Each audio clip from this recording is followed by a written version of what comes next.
భక్తుల కోసం ఆగమేఘాల మీద వచ్చే భగవంతుడే చెన్నకేశవుడు. శ్రీ మహావిష్ణువు రూపం చెన్నకేశవ స్వామి. ఆయన ఆలయాలు అనేకముంటాయి. అలా ఆయన స్వయంగా వెలిసిన అతి పురాతనమైన పుణ్యక్షేత్రమే ప్రస్తుతం మనమున్న చాంద్రయానగుట్టలోని శ్రీ చెన్నకేశవ స్వామి సన్నిధి. ఇంతకీ ఈ ఆలయం ఎన్ని వందల సంవత్సరాల క్రితం ఏర్పడింది? ఈ ఆలయ స్థల పురాణం, విశిష్టత, వివరాలేంటి తెలుసుకుందాం.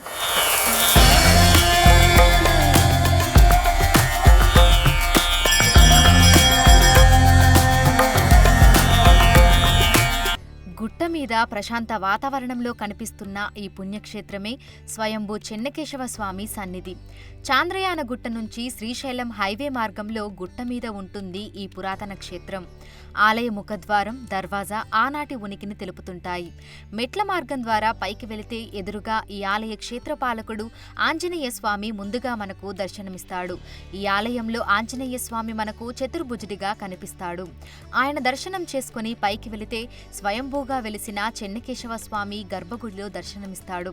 నిత్యం ధూపదీప నైవేద్యాలు, పూజలు, అభిషేకాలు స్వామివారికి నిర్వర్తిస్తున్నారు ఇక్కడి పూజారులు.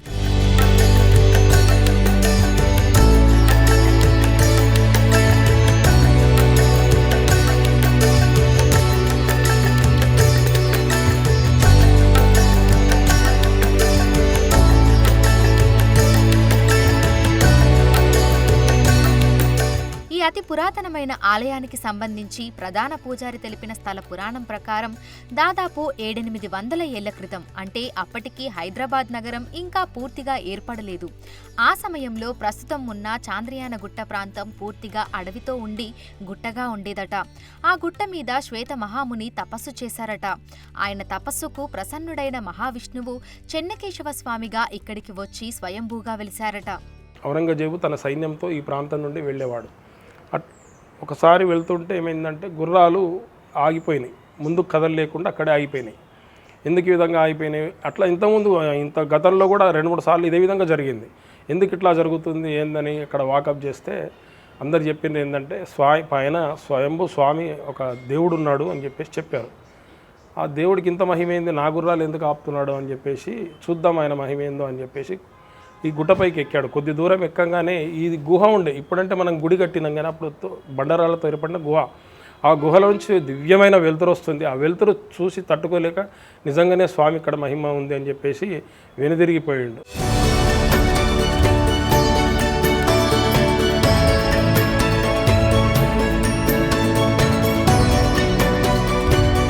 అలా కొంతకాలానికి చోళరాజులు ఇక్కడి స్వయంభూ స్వామిని గుర్తించి దేవాలయం నిర్మించారు. ఈ గుడి కోసం దాదాపు 10 ఊళ్ల మాన్యాన్ని, అంటే 300 ఎకరాలను కేటాయించారట. అలా చెన్నకేశవ స్వామికి ప్రధాన ఆలయం నిర్మించి ఉప ఆలయాలుగా 7-8 ఆలయాలు నిర్మించారట. చెన్నకేశవ స్వామి అంటే ఎవరు? చెన్నకేశవ స్వామి ఎవరో కాదు, విష్ణుమూర్తి చెన్నకేశవ స్వామి. ఏ విధంగా చెన్నకేశవ స్వామి ఏంటో అంటే, ఏదైతే విష్ణుమూర్తి తన భక్తులకు ఆపద కలిగినప్పుడు ఆగమేఘాల మీద వచ్చి రక్షించేవాడే చెన్నకేశవుడు అన్నట్టు. ఆ రక్షించే టైంలో ఆయన త్వరగా వస్తాడు కాబట్టి ఆ సమయంలో వెంట్రుకలు ముడివేసుకోడు, కిరీటం పెట్టుకోడు, శంఖచక్రాలు సరిచూసుకోడు. ఏదైతే గజేంద్ర మోక్షంలో ఆ గజేంద్రుని రక్షించేటందుకు వస్తాడో ఆ విధంగానే భక్తులను కాపాడేందుకు కూడా ఆ విధంగానే వస్తాడు కాబట్టి అతన్ని చెన్నకేశవుడు అని పిలుచుకుంటారు. చెన్నకేశవుడు అంటే అర్థం ఏంటంటే, చెన్న అంటే సుందరమైనటువంటి, కేశాలు అంటే వెంట్రుకలు. చెన్నకేశవుడు అంటే సుందరమైన వెంట్రుకలు గలవాడు. ఆ వచ్చేటప్పుడు ఏంటంటే కిరీటం పెట్టుకోడు, ముడి వేసుకోడు కదా, వెంట్రుకలు బాగా ఇట్లా జులపాలు విరబోసుకొని వస్తాడు. ఆ చూసిన భక్తులను చూసి ఆహా చెన్నకేశవుడా అని చెప్పి పిలుచుకుంటారు అన్నట్టు. ఇదొక కథనం ఉంది. ఇంకోటి ఏంటంటే కేశి అనే రాక్షసుని సంహరించడు కాబట్టి కేశవుని సంహరించడు కాబట్టి కేశవుడు అని కూడా పిలుచుకుంటారు.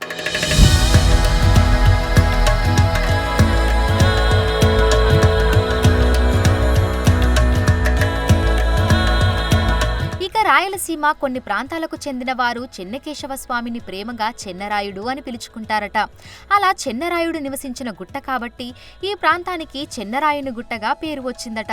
అది కాలక్రమేణా చాంద్రయాన గుట్టగా మారిపోయి ఈ ప్రాంతానికి ఆ పేరు స్థిరపడిపోయిందట. ఈ ఆలయంలోని చెన్నకేశవ స్వామికి నిజాం కాలంలో అప్పటి నవాబు పట్టు వస్త్రాలు, ముత్యాల తలంబ్రాలు పంపించేవారట. చెన్నకేశవ స్వామి కళ్యాణం రోజు హైదరాబాద్కు సెలవు ప్రకటించేవారట.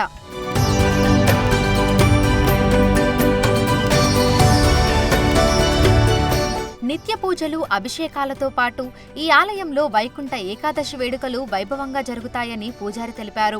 ఉత్తర ద్వారం ద్వారా స్వామివారిని దర్శనం చేసుకునేందుకు అనేక మంది భక్తులు వస్తుంటారని అన్నారు. ఆలయంలో గోదామాత, ఆండాలమ్మ ఉన్నారని, గోదామాత కళ్యాణం కన్నుల పండుగగా జరుగుతుందని తెలిపారు. గోదామాత కళ్యాణం, మాకు గోదామాత అమ్మవారు ఉన్నారు, ఆండాళ్ళ అమ్మవారు ఉన్నారు కాబట్టి తిరుపావై కూడా 4 రోజుల పాటు మార్గళి జరుగుతుంది.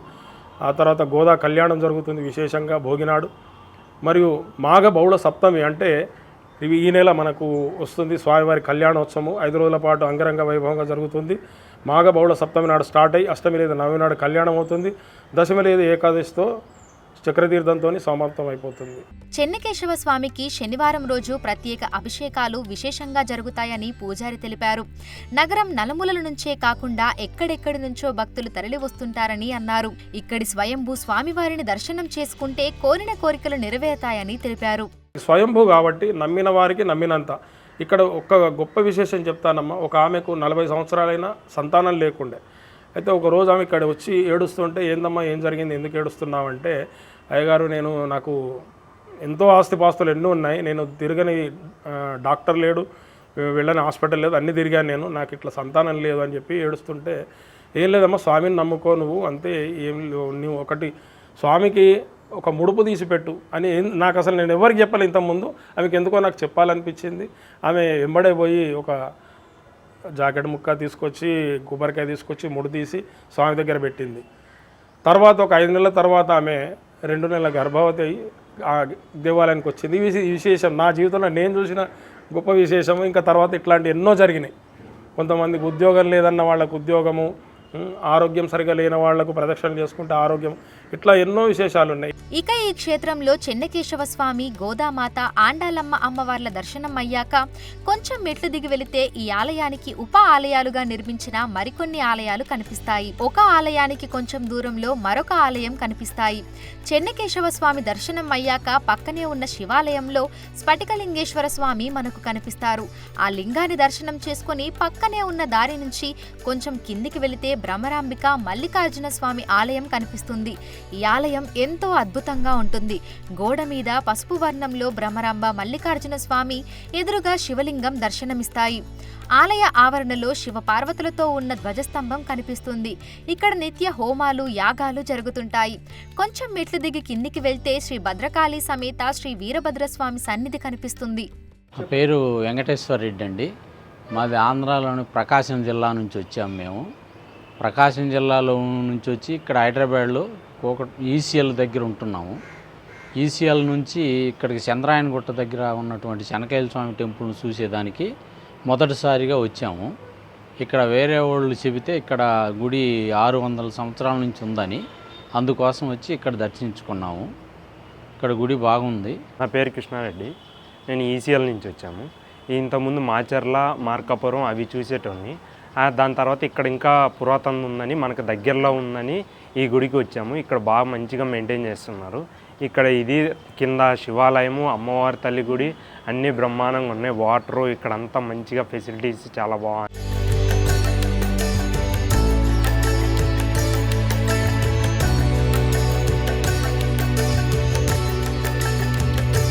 ఈ క్షేత్రం పైనుంచి చూస్తే హైదరాబాద్ నగరమంతా కనిపిస్తుంటుంది.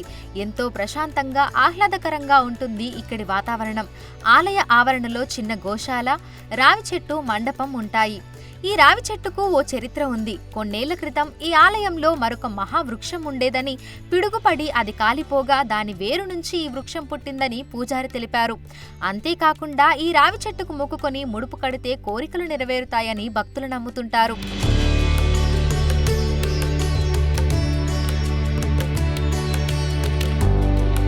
ఇంతటి విశిష్టత కలిగిన ఈ పురాతన ఆలయ నిర్వహణను 7-8 తరాల పాటు వేదాంతాచారి, శ్రీనివాస రంగాచారి వాళ్ళ పూర్వీకులు వంశపారంపర్యంగా చూసుకున్నారట.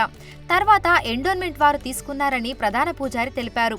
అయితే పట్టించుకునేవారు లేకపోవడము, 100 ఏళ్ల క్రితం నిర్మించిన ఆలయం కావడంతో అక్కడక్కడ శిథిలావస్థకు చేరుకోవడం, గోడలు కూలిపోవడం, జీర్ణావస్థకు చేరుకుందట. ప్రభుత్వం, ప్రజాప్రతినిధులు పట్టించుకొని ఆలయానికి పూర్వ వైభవాన్ని తీసుకురావాలని పూజారి కోరుతున్నారు.